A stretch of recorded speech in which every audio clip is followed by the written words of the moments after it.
Man, what's happening, man? You got Marshawn Beast Mode Lynch, Doug Hendrickson, and Gavin Newsom, and you're listening to Politickin. June on the beat. June on the beat.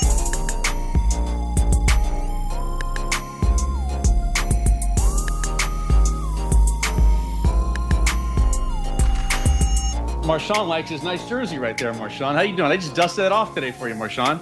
Nah, man, your little Homer Simpson 3 hairs at the top of your head.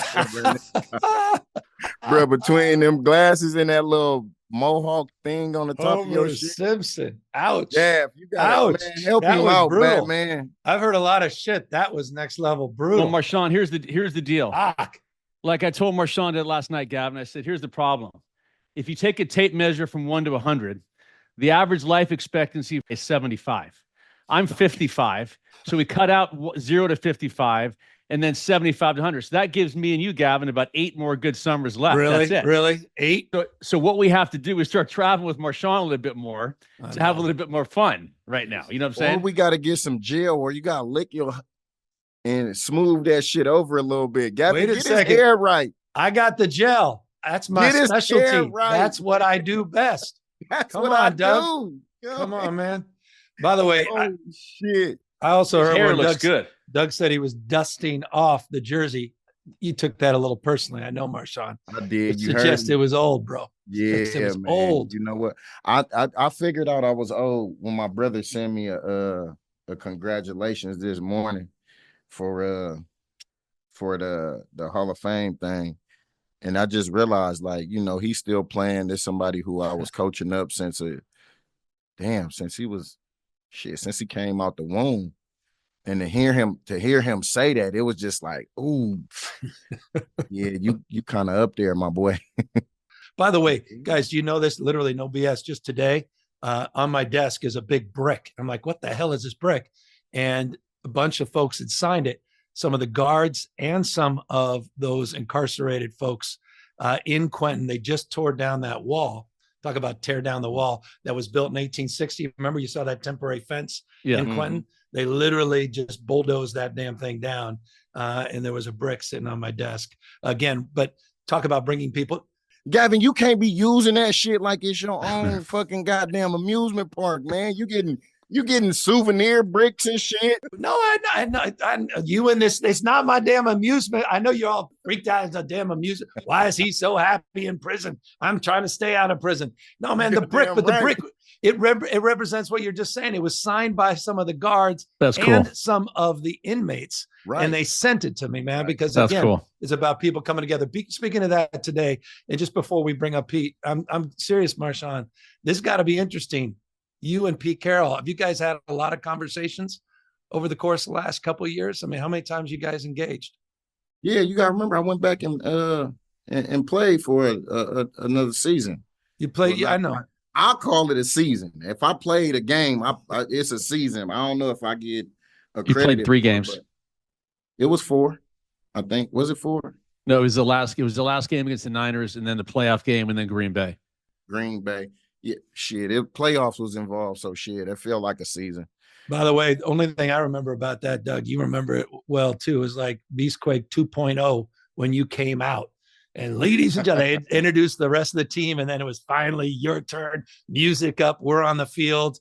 Next, Doug was like a kid. It's like, get ready, man. Doug was so nervous. Like, it's coming out. This is about to happen. And it was like, yeah, I mean, and I had never spent a lot. In fact, I don't think I'd ever been to that stadium in person. And Doug was like, man, it gets loud in here. I'm like, damn, that's another. Well, the beauty of that game, Gavin, that was the only game where Sean didn't yell at me after the game. Shut the fuck up.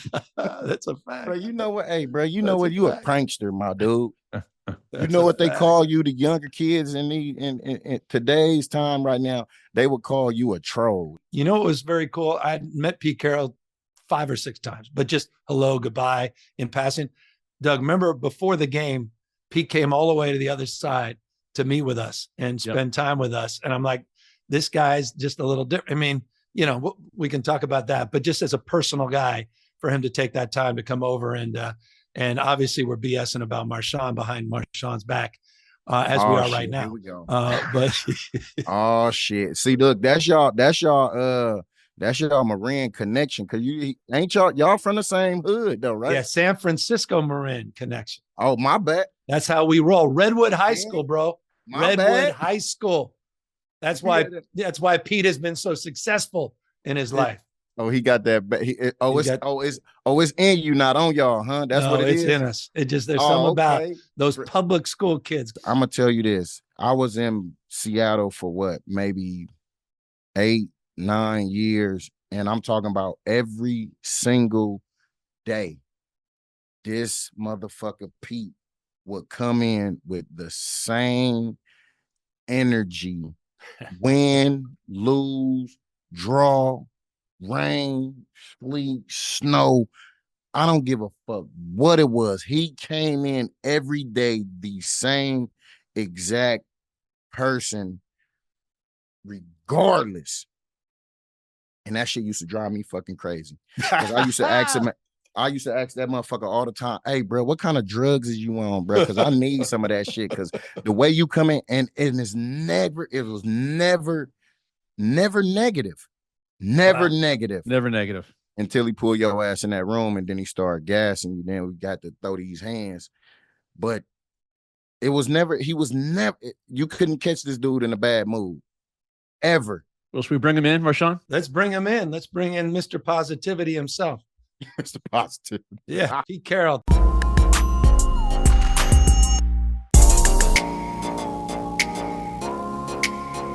Marshawn and Gavin, we have an incredible episode of Politickin today, straight from Marin County. That's right, Marin. Redwood High School. College of Marin. That's right. One of only 3 coaches, Gavin, to win a national championship, 2 of them, and a Super Bowl. Former head coach of the Jets, the Patriots, and, of course, the Seattle Seahawks. Coached 13 years with Seattle. Eligible for the Hall of Fame this year, the legendary Pete Carroll. Thanks for joining us, Pete. What's up, Doug? We got a lot of Bay Area going on right now. But by the way, which one of you two, I'm curious, which one of you two are getting in the Hall of Fame first, Marshawn or Coach? I heard him just say that his favorite color was gold, so maybe he might be. Oh, you remember that, huh? Yeah, I heard that, yeah. By the way, Coach, I don't know if you heard, Marshawn just going completely crazy about all your positivity. It doesn't matter what happened. Every damn day in every way, you're all bringing that positivity. It drove Marshawn completely crazy. I know. I know he couldn't stand it. I love seeing him up in the corner of the room. He always sat in the way back, kind of making a little statement, last guy in the room and all that kind of stuff. And I know it just pissed him off because he thought I was trying to make him have fun and be positive too. I didn't care about him. He was fine. He was all those other guys. Hey, Coach, well, before we begin, Coach, did you ever think in a million years you would be doing a podcast with Marshawn? I thought he may be following me around. Here I'm following him around. I'm not quite sure what's going on there. Something's wrong. Hey, man, I've been told you a long time ago, man. I envy you, man. I do not understand. Y'all, I don't think y'all get it. Like, it'll be probably like on a Thursday. We got practice on Friday morning. And I'll be lit as fuck. I'm talking about I'm lit as fuck. I come into the facility like shit, maybe 4:30 because I ain't want to be late. And I just go in the locker room and go to sleep in one of the little big recliner chairs or something.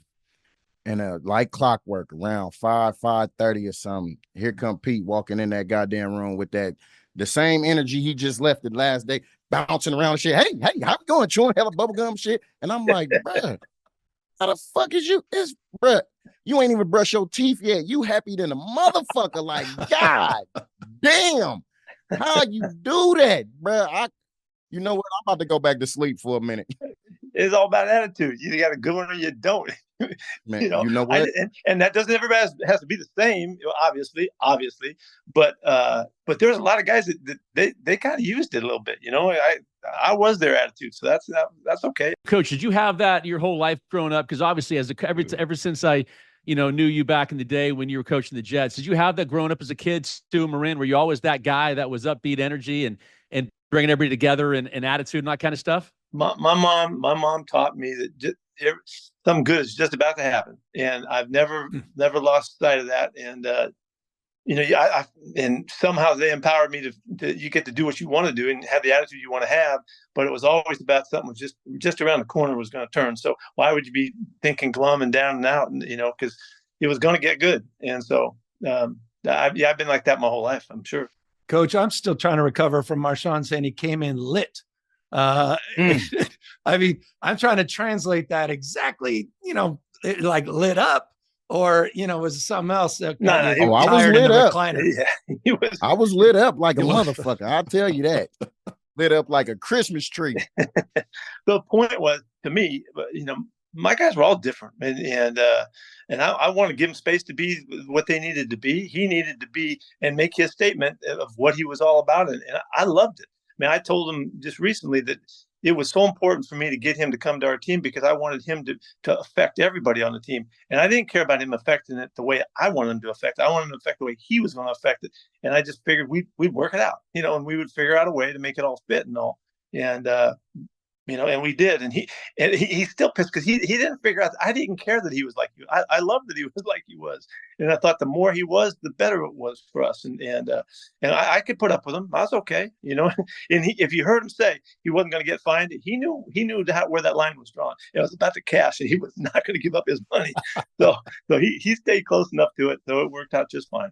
Hey, Coach, take me through, I think it was your second year there, right? When I was talking to you and John about trading for Marshawn when stuff was going on in Buffalo. That was the first year. Was that year one? Yeah, year one. And we're talking about the trade. And at the time, the Packers wanted him and you guys want him, and we're going back and forth. Take me through how that trade changed kind of the tenor and the identity of Seattle and really put you guys on the map as far as what you built there, correct? Yeah, well, really, this is how this worked. I knew that I'd missed Marshawn in recruiting, and we had plenty of guys, but I missed him. And then we played against him, and I knew who he was and knew about all this stuff. I knew him a lot better after the recruiting than before, and so I already had this kind of notion of what he would be like. And he's up there in Buffalo, and he's kind of in trouble, and he's kind of pissing and moaning, and ain't working out right. Kind of. Yeah, and definitely in trouble. Yeah. So we tried to trade for him if you remember, Doug, it was for months. It really took us 3 months to get them to say that they would trade him to us. I don't know what else they were, I don't know what the Packers or nothing else, but we kicked in another 5 or something for him. And they were hard on us. They didn't want to trade him, but they knew that they kind of needed to. And to me, I was trying to get it. It was so important to me. There was nobody, I never pursued anybody like that. It was so important because I wanted his attitude and his makeup on our team, because we were a down and out club at the time. We hadn't done anything, in the years before I got there, and it was time to see if we could turn it. And he was such a big personality that I thought we could really build around. And I don't think many people thought of Marshawn that way back in the day. I don't know. Maybe there was others. I don't think so. No, because you got to remember at that point in time, motherfuckers had counted me out. A lot of motherfuckers had counted me out. So that's one of them situations where you get in a position and you say, like, somebody else sees something in you that you don't see in yourself. Now, not that I was involved or, I let, all the outside, consume my thoughts or my personality or whatever. But at that point, considering in Buffalo, I'm not playing. I'm coming off the bench, or I'm suited and I'm not playing, or I'm just in regular street clothes on the sideline. So can't even imagine. To go from being on the sideline in street clothes, to the Beastquake, that's some belief in a motherfucker though. You know what I'm talking about? No, I definitely had conviction for you now, and I can't even tell you why it was so obvious to me, because nobody else saw it. John and the guys in the building didn't see it the same way, but that's why I kept fighting for it, and finally it just, I bugged him enough. I said, let's call him again. Really, I went down to that office a number of times, and he had to call again because I was making him call again, and finally something happened, and it was, I took a shot that you might be able to bounce back in a big way, because it wasn't working out. And I knew I could help you work it out. I knew we could fit it together so that it would make sense. And now I can't tell you, I knew how crazy it was going to be, but look, the rest of history is history, and so It was really the most important move that we made in making the statement of the kind of team we wanted to be and the kind of personalities we wanted to jump around and play with, and it really was huge. So, Coach, it's interesting. I mean, you were talking about just letting players be themselves and personalities take shape. Of course, you're not only, it sounds like with Marshawn, you weren't just looking for the athletic talent, you're also looking for the attitude. You're looking for someone that can express himself at another level. Is that something, I mean, you spending all those years in, USC, working your way up, obviously multiple teams, and then Seattle, was that something that came to you instinctually as a coach early on, or you developed that over time and then found that, specific at this time with these personalities that can really gel and express itself? Interestingly, the first year I was coaching the DBs back at the University of the Pacific, and a million years before, wow. I got in trouble for having a meeting one time with the players and asking what they needed to work on. And we had a great meeting. Everybody had ideas and suggestions, and we were lousy. It sucked as a team, but we had a great meeting. And I came running back from the night meeting during camp and ran into the head coach, Chester Caddis, and told him, "Hey, Coach, I just had the best meeting. I can't believe how energized it was. These guys were so fired up." And I asked, I was asking the guys, what they needed to work on. And he stopped me, cut me, and said, "Don't you ever," in this big Southern Kentucky drawl, "don't you ever, ask the players what they want. You tell them, you're the coach." So I said, okay. So I was crushed because I thought I'd really done something good. And by the time I got to the next day, I was doing everything that we said we were going to do. I was the coach, and it worked out great, and he never knew it and all that. But the point was that he never knew it. The point was that connecting with people and going to where they feel good about themselves is a place of destination, man, that can make a difference. And whether it's one guy or it's many people, a whole football team, a whole group of people, when they feel your commitment to them and they know that you care about what they're doing, and that I've always been that way. Is what I'm saying. And that was all the way back to my second year in coaching. So. It's always been part of it. And the part that always gets lost, and I can even tell right now, Gavin, you're thinking, okay, this loosey-goosey, and here's all these guys running all different directions. And all. You can't play football like that. No. You've got to have discipline. You've got to have a consistency to it. You've got to have, rules and guidelines and things to keep people in order. But that doesn't mean that you can't recognize the extraordinary uniqueness of the individuals. And when you do, and then you open up to that and you receive them there, like Marshawn was a recipient. He fought me anyway. I was the best guy you could ever possibly be with. He fought me anyway, just because he was so contrary. But that was great.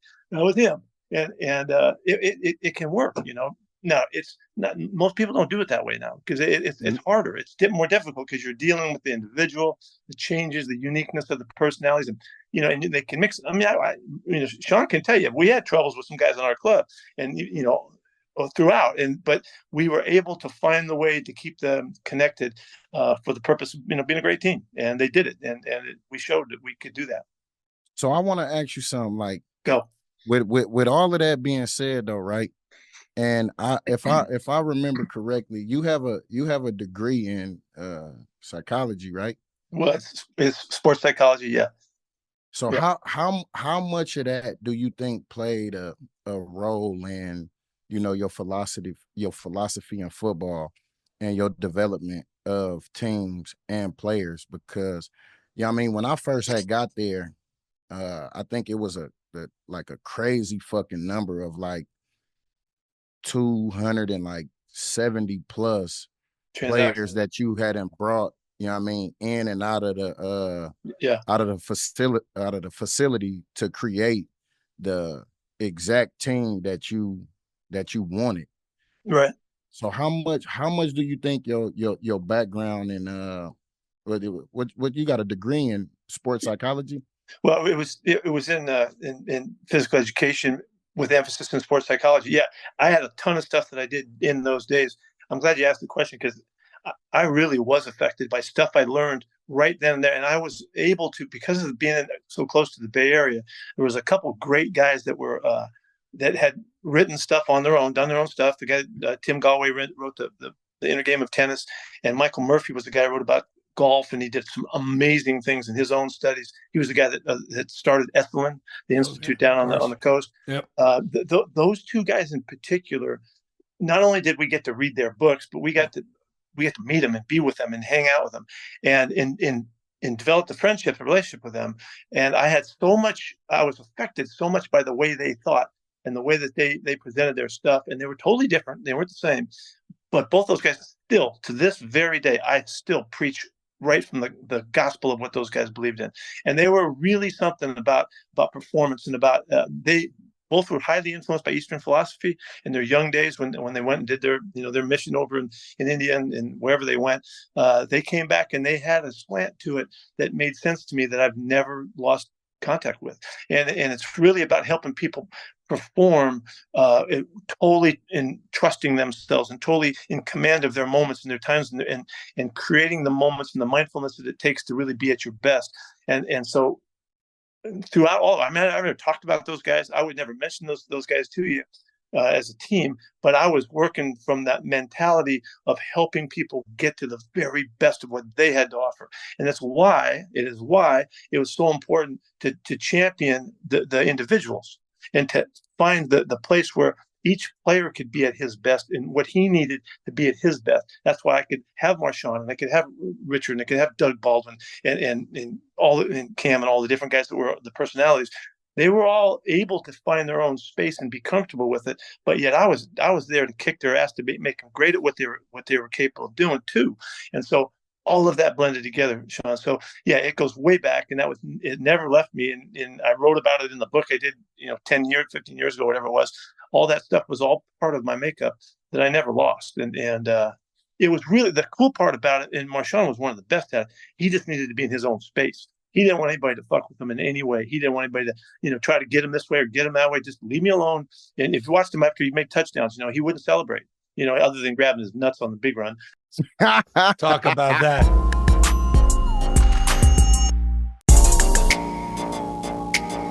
You probably needed a PhD, after the Super Bowl loss with the player. I mean, take me through that time after the game, because obviously, I mean, that wasn't just one day, 1 week. That was months and months. And I mean, take me through your mindset after that game with how do you, I mean, that had to be, take me through your mindset. That'd be very, very tough. I can't even imagine being in your shoes. Yeah, because motherfucker tried to whoop your ass after that game. Yeah, let me back you up a bit. If you remember when I was at SC, we played Texas, and we were in the Rose Bowl, and we get down to like 17 seconds left or something like that, 4th and 7, 19 seconds left, 4th and 7 from the 7-yard line. If we'd have won that game, if we'd have stopped the dude right there, we'd have won the 3rd straight national championship. That hadn't been done before. And we were right at the precipice of doing everything. We had won every game for years up until that point right there. And bang, he scrambles. The running back screwed up the protection. We send double B and he releases instead of blocks the backer like he's supposed to. So we lose Frosty Rucker and contain. I mean, it's all football stuff. And the guy scrambles in the end zone. And so we go in the locker room, minutes later, I'm talking to this team. We were on the verge of, something absolutely historic.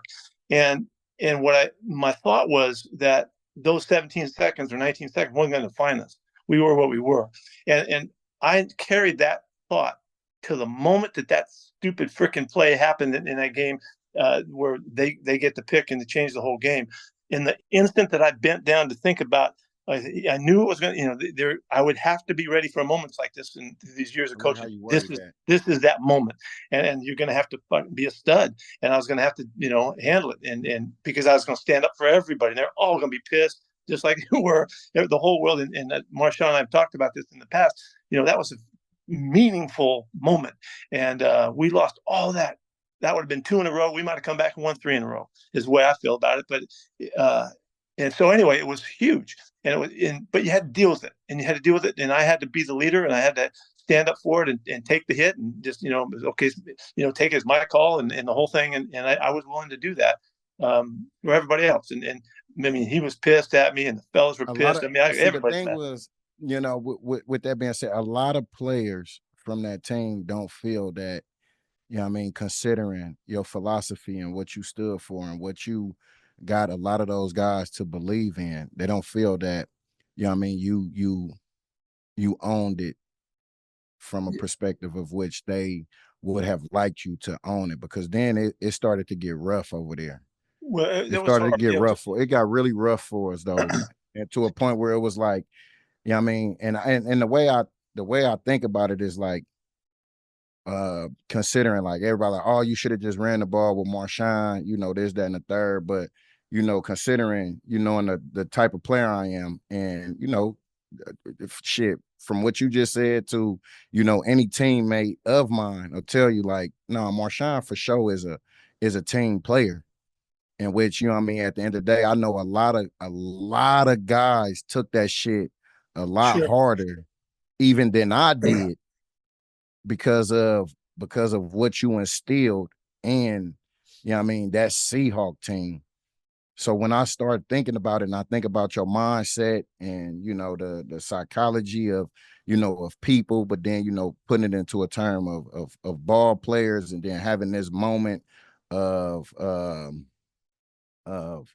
gonna say for us was like was failure, and then not for it to be, you know what I mean, something that affected us personally because, you know what I mean, we felt like we was on that type of time.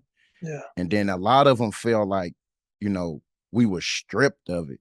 Yeah, I know. I felt the same way. There's nobody is a better competitor than I am about the whole thing. I would have done anything in my power to change the moment, but the moment just happened so quickly that it was gone.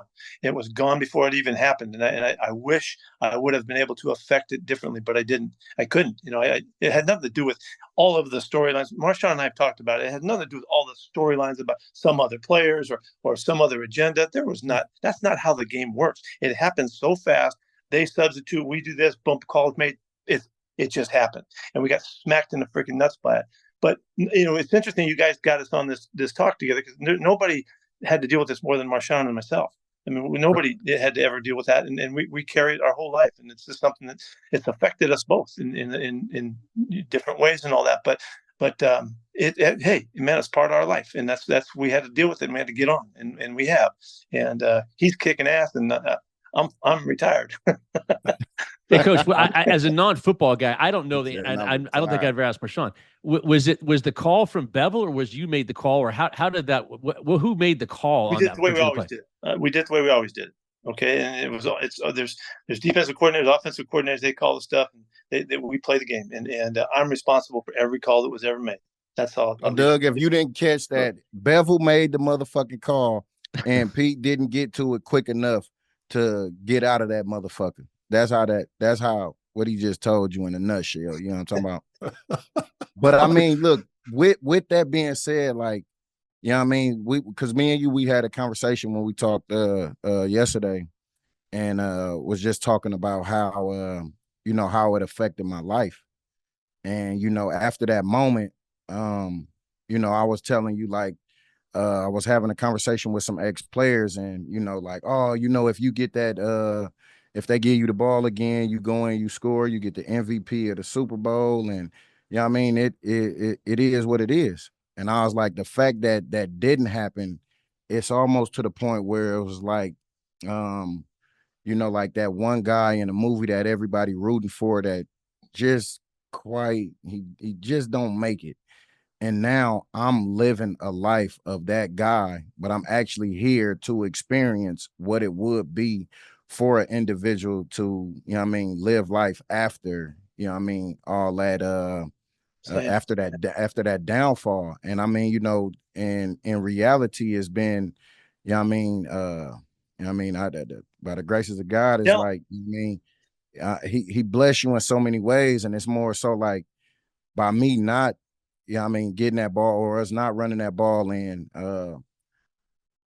I feel like it made a stain on the world to where no matter what the situation is, that particular play is always going to be talked about. And the fact of the matter is, like, you know, Tom Brady he win another Super Bowl, Malcolm Butler go and, you know, become the MVP of the game, you know what I mean? But no matter what you talk about that Super Bowl, it always just come down to the fact like, oh, they didn't give oh boy the ball, Marshawn the ball, and they lost. Like, oh my God, like that shit turned my life in a way that I could never imagine. Because I asked those guys the same thing. I said, well, who won the Super Bowl MVP the year before? And they're like, oh, Russell Wilson won.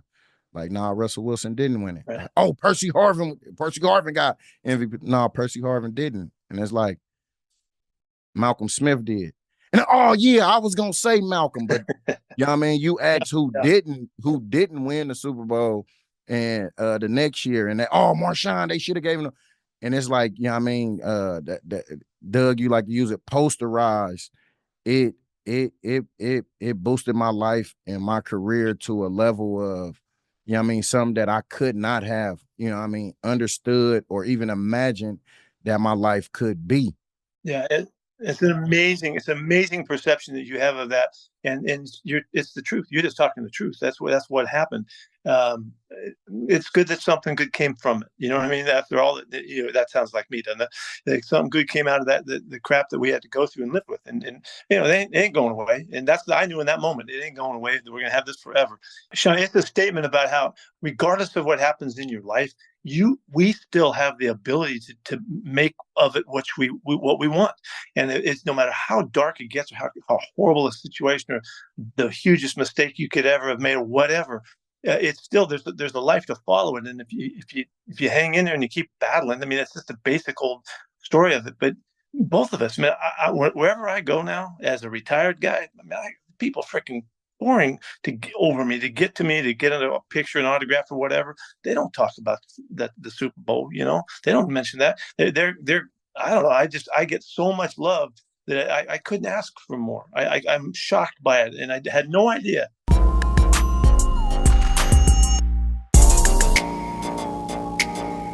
It's the exact opposite for me. So in a sense, it really showed me like how much, you know what I mean, the world and people really, you know what I mean, fuck with me from a respect level. And I really like, I appreciate that shit to the max. Like, you know what I mean? Because before that, like, you know what I mean, considering like when I first got there and motherfuckers had counted me out, you know what I mean? Oh, he washed up, he done, you know what I mean? Stick a fork in him. Perfect. It's over with. He a thug, he this, he that, blah, blah, blah. But then to see on my way out, and the reality to that shit is like, nah, people really fuck with me on some like, nah, we really fuck with you, Sean. Like, we really wish we would have been able to see you do that. And since, we wasn't able to, like, even though it didn't happen, we feel that it did, and we gonna show you the love and the respect as if it did happen. So, you know what I mean? Like I said, I really fuck with the people for really fucking with me on some, you know what I mean, on some real, like, to me, because that's some real shit. Like, if you give me 4 opportunities down there for sure, just my stubborn, like, I'm hella stubborn. Like, you ain't finna just not allow me to get up in this motherfucker now. At the end of the day, shit happened. You know what I mean? I done fumbled. You know what I mean? Done got tackled for a loss. All the type of shit that happened. But if you look at the situation and see how many times I go forward, then I went backwards, we gonna take that. We gonna take that opportunity. We gonna give you that chance. So, I mean, as much as I could look at it. I wish it would have happened. Look, as much as I could look at it and be upset, this, that, and the third, you know what I mean? My biggest thing is whenever somebody say that to me, and I'm pretty sure, like, anytime I step outside on a day-to-day base, like, at least once somebody, mention that to me, about that play. Yeah. And it's just get to the point where it's like, you say, what's that, big dog? No, it's just it's your life. You know what, it's going to keep coming. That's not going to change, and it's love. Really, they're showing you the love, and they feel for you. Yeah, man. So I respect that. So just know that if you come up to me and you say something though, and I'm not the most, receiving or outspoken or what you call approachable or friendly or whatever, but just know that I really do appreciate that shit, and I do have a lot of love and respect, and the love is bulletproof. When you show me love and respect on a sense that you can appreciate, the body of work that I put in. So I just want to tell everybody I appreciate you for that, my boy. Hey, Doug, the only two, it sounds like Coach and Marshawn have moved on and different, and they've translated this differently. Of course, you and I haven't. We're still raw about this damn thing. But that's a different conversation. By the way, I feel like I'm listening to the Stoics. This is like Marcus Aurelius talking about the obstacle is the way. It's not what happens to you, it's what we do with what happens that determine our fate and future. But I love this notion that you guys have translated it in different ways, but ultimately recognizing that these are moments in our life. And at the same time, let's be honest, we've all had those moments. I think about political terms, what about the emails? And it is something that ultimately you can't completely dismiss. And Coach, I imagine, despite the fact that, it's got to still, it's hard to fully recover from those decisions. But I love that you had this experience before. So are you exaggerating when you say when you were leaning over that you literally had that memory of that Rose Bowl game in your mind, literally going through in real time? It was the moment of realization that this is the job I got. This is what I'm going to have to deal with, and I'm going to have to deal with this from now on. And so, I thought before I even raised back up, the thought was, I want to do it and be the epitome of how you can handle stuff like this and put it in the right spot. But meanwhile, it's going to be just hell. And it's been like that. If you compete like we do, I don't ever get over that stuff. I don't put it away. I don't get over it at all. I carry it right to this very moment. I would do anything to change that moment, but I don't get to, so I got to deal with it. So how am I going to deal with it? I got a way you could get over it. What do you got? Me and you in the phone booth for 30 seconds, and we just go straight all body shots and just, you know what I mean? This was going so well. Oh, man, it was for a minute. Like, man, I wanted to put so many hands and feet on you. But you know what? Because I respect my elders, and I know you like 94, right? 90 something. 90 something. So, man, I can't go out, you know what I mean? Hey, Coach, but what I appreciate, Coach, and I'll the story, Gavin. But after the game, Pete was incredible because he recognized that we're going through some contract talks. Remember, Coach, you immediately say, "Hey, listen, we gotta get him done." And normally, timing wise, this would be probably some point in summer. And you recognize it was important to kind of get him redone, and you engaged with Paul Allen, and we got together. Remember in your office or Paul's office. And we got him done, probably a month after the Super Bowl, which I think was an important part. And you led that charge, Coach. I appreciate that. Remember, we went back to the playoffs the next year too. We made it through the garbage of it all. And like Marshawn and I both agree, if we'd have won that game, we probably would have won the next game too. I think we would have. It would have been totally, obviously, a different circumstance. I think the league agree with that. Yeah. I mean, I think all of us knew that. That was just that time that we could have captured. But anyway, so those were just the gestures. Showing the faith and the love. I mean, Marshawn can't do anything. Matter of fact, let me tell you one more story. When Marshawn comes back, he comes back to us after being out and about for a couple of years. The first thing he comes walking down the hall to my office, and he starts apologizing. Whatever you were doing, you felt bad about whatever you had. I said, no. You don't have to say nothing. You don't have to say a word. I know where your heart is. I know where we are. I got no problem. And I'm not gonna not love you no matter what happens. It doesn't. No matter what was said or what's done. I know in the long run of it all, we're all going to be connected and back together again. And so, it was such a cool gesture that you wanted to, try to clear the air or whatever, but you didn't need to. I didn't need it. I didn't need to hear that. I knew. Yeah, because I think before that time, I think I was on some shit like, hey, if I see you, bro, I'm gonna beat the shit out of you. No, you aren't. No, you aren't. You may say you are, but you got to realize I ain't going down now. You're not going to knock me down. So when I'm coming in the office and I'm coming for a job, like, hey, I don't want, like, if I know he think I'm finna come and swing on him, he probably gonna be a little, like this job right here can take some hit now. Like, I told you got that Stewie jaw right now, my boy. By the way, Coach, I don't know if you know this. I'm responsible for getting Marshawn to the hotel right after the game, and he was completely docile, completely calm, sitting in the front seat, turned on the music. Had a drink, I don't know what the hell, some whiskey or something. Nah, that was some pure white Hennessy. Whatever the hell it was. Yeah. And he had the window I had down. My blunt. And you guys weren't, I don't even know if you were off the damn field. And he calmly says, let's get the hell out of here, Batman. So we're driving through in the parking lot. People are just starting, a couple people leaving the game. Most people weren't even leaving the game. And he's just casually, calmly listening to music I'm sitting there back of the car with Doug going, man, Marshawn is taking this very responsibly and respectfully. I appreciate his maturity. And now I'm hearing he wanted to beat the shit out of you and he was going to come get your ass. You've shattered everything, Marshawn. Shattered it. Oh man, look, I mean, he's always stretching a little bit now. Jesus Christ. Oh hell no. He was in shock though, Coach. He was flat out in shock because we got out of the car and he wanted to beat the shit out of me. I'm like, I'm just the driver, bro. I'm the other guy got you home. Because let me ask you a question. And as 30 years of an agent, those 6, 7, 8 years in Seattle, it was iconic. It was rock star status. The town was crazy. I mean, everything about it. And you were blessed, Coach, to have 2 teams like that. USC for those years was the same way. I mean, how do you compare the two? Because literally, I don't know if another coach had both sides like you did, other than, Barry Switzer at Oklahoma and the Cowboys, obviously, but and maybe Jimmy Johnson, Miami. But you had literally 2 Beatles, Rolling Stones of teams.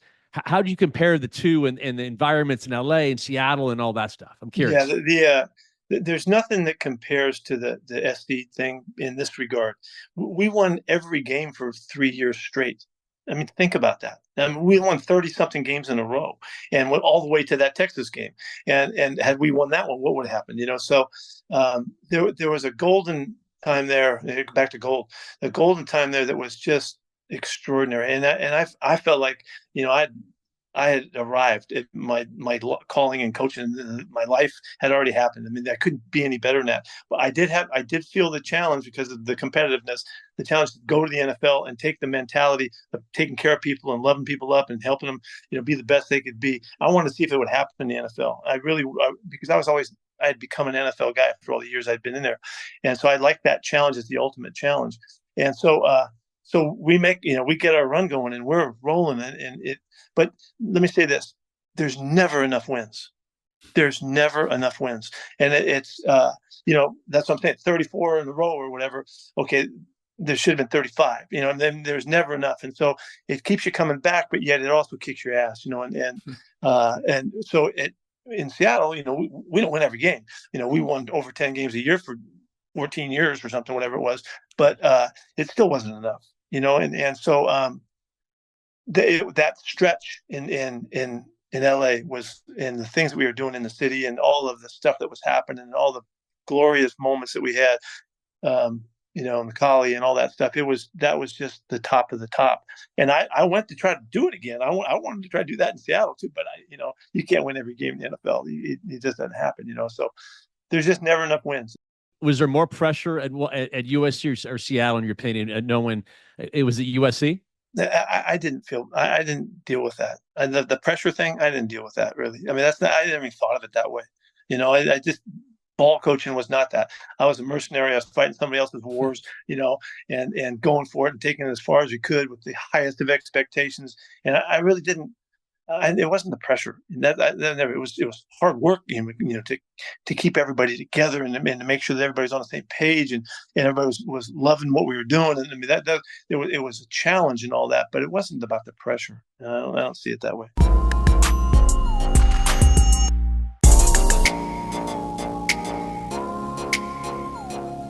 Coach, despite, you're suggesting the lack of pressure, which is remarkable, that mindset. I mean, you've been doing this a couple decades coaching. Now you're walking the campus at USC again, teaching, not coaching. I mean, it is next level decompression, still processing, or are you just able to have that mindset, whatever I'm doing, that's my focus, what's my energy flows. No, I'm competing to make this a great freaking year now. It's already been a great summer. Yeah, but I am. I mean, that's just frankly how I'm doing. I'm not doing that. I'm not doing anything different at all in that regard.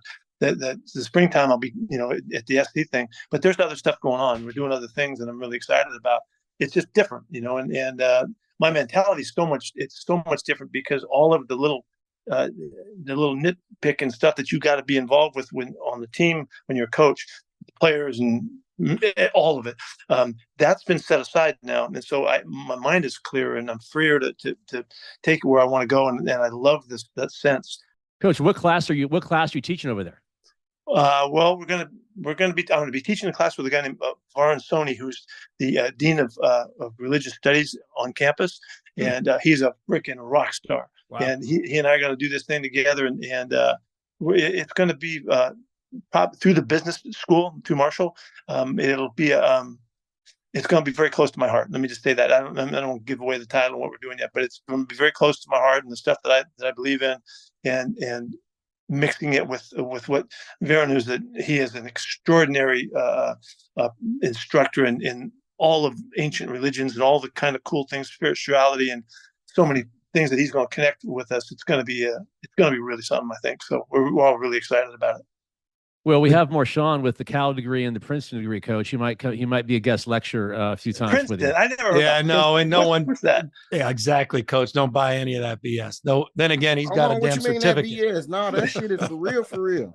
3.2. You ain't see the degree hanging on my goddamn on my wall. He does have evidence. All I heard was about 3.2. It was 3.2. 3.2. We do a special thing on the show, Code, where we ask the governor a question. So whatever question you want to ask the governor, Coach, it balls in your court. Man, I got so many questions for you. Why did I sign the NIL? By the way, first state to sign the NIL. We can have that conversation. Oh, Lord. Hey, Gavin, that's a big mistake now. That's a huge mistake now. Yeah, I'm not even asking you about that, but that's a huge error that we should work to correct. No BS. Are you really? I mean, are you that concerned about it, that it's gotten out of control? Absolutely. Think about it. Okay, you want to go there for a second? Think about those poor kids and those families and those moms and dads that are figuring out, how can I make money on my kid when he's a sophomore in high school and he's going to be a star? And they're thinking about stuff like that instead of letting the kid go to school and be an athlete. What are you talking about? And attorneys and lawyers and reps and agents like Doug that are representing those high school kids. What is that all about? Who thought that was a good idea? It was. I mean, I can talk about it forever, but it should be changed. If you want to do something good, fix that. Fix that. I don't disagree, and I have strong opinions about the transfer portal and what's happened with that as well. Though you don't think that's. I mean, it's a mess. But it's interesting. But with all the money in college sports, particularly at programs like USC and others, but I mean, the fact that some of these players, I mean, the overwhelming majority are never going to play in the NFL. They never become Marshawn Lynch. I mean, did you ever think about, at least, should there be some framework, even if it's not NIL as we know it? What are you worried about? Well, no, what are you worried about? You're worried about these kids getting compensated because other people are making money on them? They're getting an education. They get a Pell Grant. They got money in their pocket. This is the time of their life. They don't need that element of professionalism to cloud what's going on. And also the mentality of the teams and the different aspects of how it works in the locker room, with some kids making $1 million and some kids not making anything. I mean, it's just a mess. It take away from the actual game of football. Where's the game? In the way that you approach it. But from a standpoint of, because, a lot of those kids won't never, reach a level of, a Hall of Fame football player. So being able to capitalize in those moments, I do believe that I don't think it's a bad idea in order to get these kids, paid. But for the simple fact of all of the unnecessary outside shit that they have to go through in order to get that, and then the lack of education that you're going to put $1 million in the pocket of a 18-year-old with somebody who looking at them as just a ATM or just a way to capitalize and make some money off of them. It put them in a tough ass position before they become mindful of what's really going on and the responsibilities of what it actually means to have this type of Cholula in your bank account. To me, it's a plus and a minus. Yeah. And I think that with great success come with great responsibilities. And a lot of these individuals who, don't even know what it is to be successful for, you put them in a position of where, you give them the bread before they actually know what it feels like to actually know how to rock with the money. Well, Coach, one of the problems last year, I had a player I signed, and I'm not going to name the player of the school, but this player got like $500,000. Okay. And he came to me before the draft. He said, "Hey man, when are taxes due?" I said, "Well, they're due in April." And I said, "Well, how much do you have left from your NIL?" He said, "Nothing." I said, "What do you mean nothing?" He said, "I spent it all." I said, well, you got to pay, at least $275 to Uncle Sam. And so now in his case, he went to the NFL and he was able to get the money. The problem is these schools are not educating the kids. And so let's say this kid didn't make the NFL. Well, Uncle Sam's not going to go away. They're going to find him somewhere and say, you owe us $250. So now the guy's life is started with basically in the hole, $250,000. Yeah, this is a parents' game. This whole thing is about the parents or whoever is mentoring the kids. They're the ones getting the money. They're the ones that they're going to put it where they're supposed to put it. They're not going to. The kids aren't going to. They're only going to screw it up. They don't have a chance to be prepared to do that. Why would we? What's the rush? What's the rush? And if they want to up the Pell Grant, they want to up the general money that every kid gets $5,000, $10,000 a year or something like that. Great, but give it to everybody and let them all be just players and play in the program and deal with those is enough. It just doesn't make sense. It's not right. Now, the thing I don't like about it is the parents are taking the money. But if you're willing to put that much money into the hands of the student, then you should be willing to put, as equal amount of money into the education that these kids need. So then when they actually do get to the league, you have less of a situation where it's almost the high ass percentage of 80% of all professional athletes go bankrupt type situation. But if you start them with the education as early as college, knowing that they're gonna come into some money, the mindset is different because now you're thinking in terms of, okay, how do I actually spend money? Now I know I could go out and I can fucking go blow a bag on whatever it is I want, but how do I spend money the right way in order to make sure that in the long run, I'm still going to be able to take care of everything that I need to take care of right now? Because at the end of the day, like you said, those problems don't go away. The thing is they don't go away. I think Big said it the best. That's right. More money, more problems. But the thing is, a lot of individuals don't see when we come into money, we don't come into money with education of how to spend the fucking bread. Considering, when you think about, on the other side where you look at white people who come under trust funds and, fall into the family business, they're taught this shit from a jit age of how this whole system of how the money situation work. And then it's okay, so they understand that. But then on our end, it's just like a overnight type of situation. 1 minute you got top ramen in the motherfucking cabinet I could go and eat at fucking Benihana's, and it's that's your life. And the thing is, if you don't properly take care of your situation, you put yourself in a motherfucking position to go back to eating top ramen or worse. Then you can go ahead and contribute to the problem that we have in California. That's on some other shit, but it begins to, that cycle just continue to repeat itself. So like anything, the first thing that you need to do is make sure that you get education on any situation that you're going into. So if you're going to put the motherfucking money into the kids' hands, then you need to go ahead and put the money into the motherfucking education of these kids at the same time, so they don't continue to make the same mistakes that the motherfuckers made before them. No, by the way, as the guy that did the first NIL in the country, and of course it was inevitable, Coach. Okay, Soldier Boy, I did it first. Based on this conversation, I should run. Never, and I'll deny that. But I will say this. I completely, and Coach, I appreciate your conviction and your insight, and few people uniquely positioned to understand it better than you. But there's no question in my mind when we signed that this was not what was intended. The world that now is taking place is not what that legislation was originally about. So I could not agree more in the basis of this conversation. The imperative for the NC2A to immediately reconcile that and address this issue. They've got to move on this. In the absence of that, we're looking at state-by-state moves, but that's going to put states like California and other states at a competitive disadvantage. So it has to be done at the national level, and they need to move on it quickly because there's no doubt this was never what was intended. Yeah. Well, good luck. I hope you can do it. I hope you can do it. Like Sean was saying, the education, that's what this whole thing was supposed to be about. You're a ball player, or you're a dancer, or you're a scholar. You get some help going to school so you can get your education. And we're forgetting about that. But there's work to be done.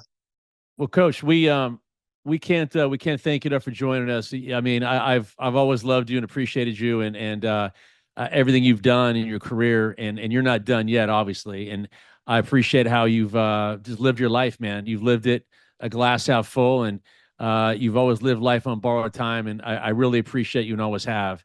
And we can't thank you enough for joining us today. And Doug, on his the glass episode has of been Politickin. overflowing. Next level, first ballot Hall of Fame, the one and only Coach Carroll. Coach, appreciate you being here. Hey, thanks for bringing the Bay Area back together with the guys here. It's pretty good.